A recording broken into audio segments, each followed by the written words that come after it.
Guys, বিড়াল মাছ ধরার জন্য নদীতে ছিপ ফেলে। भाई आज ऑमलेट नहीं बनाऊंगा, आज तेल का ऑमलेट बनाऊंगा। এখন বড়শি যাতে না কাটে তার জন্য লোহার তার ব্যবহার করে। আর তখনই নিচ দিয়ে ইলেকট্রনিক মাছ যাচ্ছিল। ये सब क्या देखना पड़ रहा है।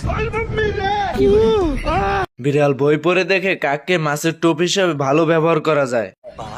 তো পাশেরই এই গাছটাতে এক কাক থাকতো। দেশে বালা কইবেন কারে এখন সবার ভিতরে ব্যস্ত গো মুজদারি গো জানের আগে গজে জেলেস নিচ থেকে বিড়ালও কাককে ধরে ফেলে। আমার আসল পরিচয় পাইলে তুই খারায় মুইটা দিবি, বহনের টাইম পাবি না। বলিস কি?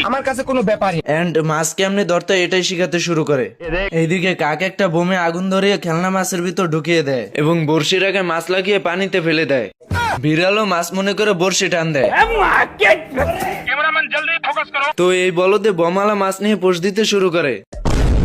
আমি পারি না আর পারি না আমি কেন মরি না